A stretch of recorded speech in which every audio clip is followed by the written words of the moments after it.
I saw something this weekend and over the last 2 weekends that was literally jaw-dropping, that blew me away. For years and years, we've had these coaching clinics, 7-on-7 summer camps. Oh, man, it is a gold rush. The quality of quarterback play in college that I have seen in 2 weekends is unbelievable. The Pac-12's quarterbacks, just that conference, have completed 73% of their throws for 43 touchdowns and 5 picks. Bo Nix, first rounder. Caleb Williams, number 1 pick. I had no idea Deion Sanders, Shedeur Sanders was that good. Michael Penix Jr. of Washington, all 4 first-round picks. That's just the Pac-12. I'm not sure if Deion's son will leave. He may want to stay with Dad and Travis Hunter. I get that. The quality is insane. Caleb Williams, we all know, is great. He didn't have the best weekend in his conference. There are so many I can't name them. Deion Sanders' son, Shedeur Sanders, I had seen him on YouTube at Jackson State. I didn't know how good he was. I text 2 general managers in the NFL during the game against TCU. I said, I'm absolutely blown away. Am I nuts? They're like, no, he's a first-round quarterback. The kid last night for Duke, Riley Leonard, that's a first-round quarterback. 6'4", mobile, 360 dunks. These kids are incredible. I've never seen any. Jordan Travis at Florida State. If I left your quarterback out, it's because there's too many to name. It's a gold rush. All these years of 7-on-7 camps and personal coaching. Notre Dame has a guy, Hartman. People like him, and I'm like, yeah, I do too.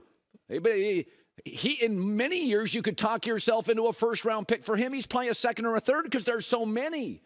We may have 7, 8, 9 first-round quarterback picks. And what does it mean?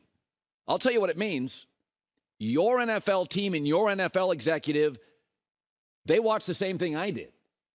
They watched the same thing you did. You noticed it. Don't tell me you watched college football the last 2 weeks and didn't think, damn, those guys are good. Like way better. College football in the 70s and 80s, teams literally were running like wishbone stuff in the 70s. I can remember watching Nebraska during their national championship year. Tommy Frazier was a runner, not really a thrower. These guys are 4 wide, 5 wide. They can run, they can jump, they can pass. It's deep, it's underneath. And what does it mean? It means your NFL executives are going to be very impatient with their quarterbacks. Jordan Love, win now. Green Bay's drafting a quarterback if that kid doesn't look good by Thanksgiving. Justin Fields, I think it's going to work. If it doesn't, we're moving on. There's too much talent out there. Kirk Cousins is 35. You know what? He's kind of expensive. Brock Purdy, maybe it was a fluke. What if he sputters? They're not going to give it to Sam Darnold. They're drafting another one. Geno Smith, can you do it again? Seattle's roster is built because it's so young for another young quarterback and then start spending money on free agency. Desmond Ridder. Everybody in Atlanta is like, ooh, I like Desmond Ridder. You better. If he's not good in the first 6 to 8 weeks, don't kid yourself. They're looking at tape. Dak Prescott's gotten really, really expensive. C.J. Stroud, do you give him a second year? These guys I'm watching are more athletic than C.J. Stroud. That's what I saw from Riley Leonard last night. Deion Sanders' son's insane. What a talent that kid is. I YouTubed months ago just to see, can he play at all? And it's like jaw-dropping. So Jared Goff, if the Lions, all this hype disappoint, you don't think they're going to draft a quarterback next year? So I am sitting there and I'm watching it, and it was astounding how much talent there was. Absolutely astounding. I'm a dummy. Of course, Deion Sanders' son's a great player. He's one of the greatest athletes in the history of the NFL.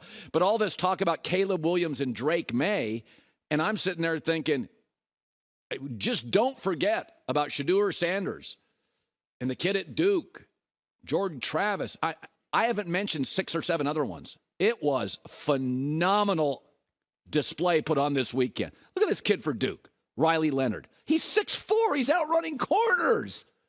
Good hell. Bo Nix. It was a video game. Throws it deep, throws it short, throws it on the run.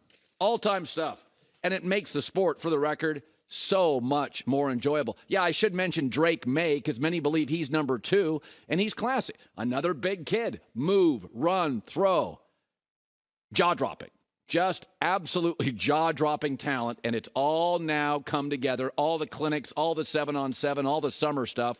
Keep your eye on the lefty from Washington, Michael Penix. He throws as pretty a ball as any quarterback in college football. Great watch. Fascinating TV, the pregame shows, postgame shows.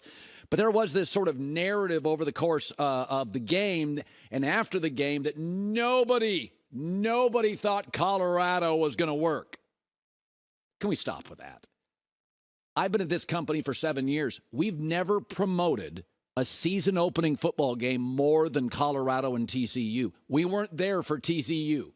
We were there for Colorado and Deion Sanders. And by the way, we also scheduled next week Nebraska. So the first two big games for Fox are Colorado. That's never happened in the history of the program. So this company, which knows football, was all in on it. And by the way, my opinion on Deion to Colorado was very much in line with, I think, most reasonable people. That Colorado football has been like as anonymous as a prank phone call for most of my life. Okay, so he's going to give him attention and juice, and he can recruit like crazy.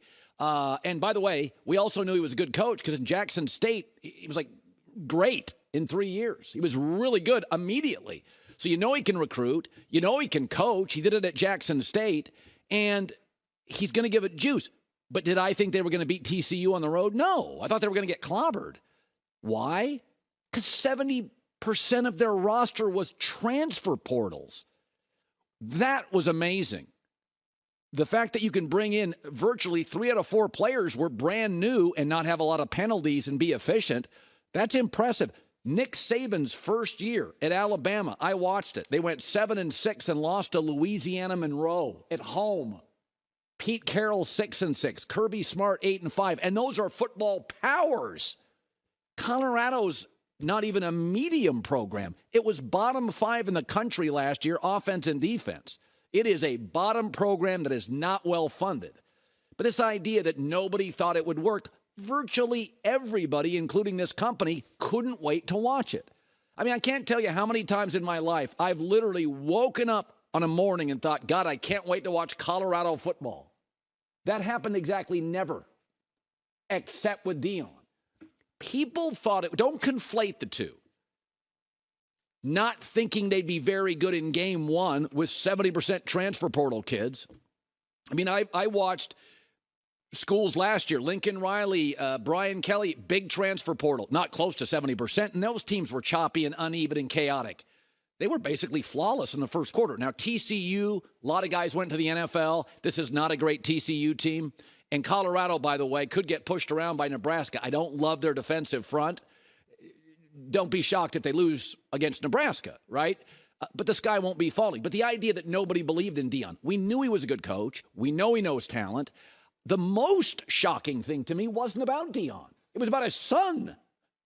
His son's unbelievable. Now, you know, I'm a dummy. Of course, Deion's son would be athletic and capable. Deion's the best cornerback in league history, and many think by a mile.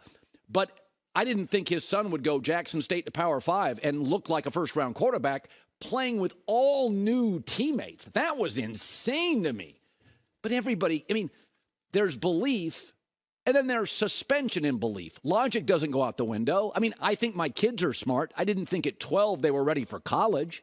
I think Deion Sanders is a good coach. I didn't think in game one with 70% of transfers they'd be that seamless and penalty-free. Maybe my kids could go to college at 12. You know, dad's pretty smart. The point being is don't conflate the two. Most people thought Deion was good for Colorado. A little surprised how well they played against kind of a down TCU team.